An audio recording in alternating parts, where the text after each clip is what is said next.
ఖమ్మం జిల్లా వైరా ఆర్టీసీ బస్టాండ్లో దొంగలు హల్చల్ చేశారు. సత్తుపల్లిలో బస్సు ఎక్కుతున్న పుష్పలత అనే ప్రయాణికురాలి బ్యాగ్లో 10,000 రూపాయలు, 6 గ్రాముల చైన్, సెల్ ఫోన్ను మహిళా దొంగలు చోరీ చేశారు. బస్సు ఎక్కిన తర్వాత బ్యాగ్లో ఆధార్ కార్డు తీసే సమయంలో పుష్పలత చోరీ గుర్తించింది. వెంటనే వైరా పోలీస్ స్టేషన్లో ఫిర్యాదు చేశారు. ఇక బస్టాండ్లోని సీసీ కెమెరాలను పరిశీలించిన ఎస్ఐ రామారావు అనుమానితులను కనిపెట్టారు. జేబు దొంగల పట్ల ప్రయాణికులు అప్రమత్తంగా ఉండాలని పోలీసులు సూచిస్తున్నారు.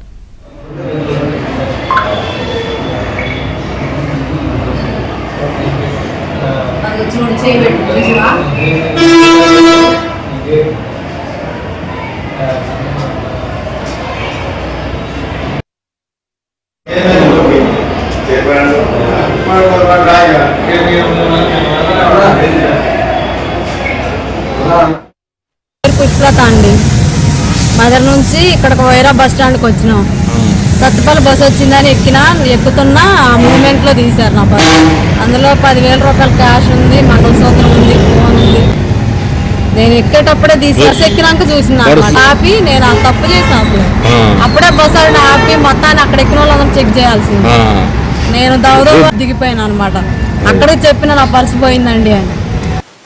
ప్రయాణించేటప్పుడు సీట్ల కోసం కొందరు టికెట్స్ బస్సులు వెళ్ళటం జరుగుతుంది. అదే సందర్భంలో కొంతమంది మన ఆంధ్ర బోర్డర్ కావడంతో కొంతమంది జేబు దొంగలు, అదేవిధంగా కొంతమంది మహిళా దొంగలు, కొంతమంది పిల్లలు కూడా కొంతమంది సంచరిస్తున్నారు. కాబట్టి ప్రయాణాలు చేసే వాళ్ళు తమ విలువైనటువంటి వస్తువులు కానీ, పర్సు కానీ, సెల్ ఫోన్లు కానీ, బ్యాగుల విషయంలో, హ్యాండ్ బ్యాగుల విషయంలో తగిన జాగ్రత్తలు తీసుకోవాలని చెప్పేసి పోలీస్ శాఖ తెలియజేస్తుంది.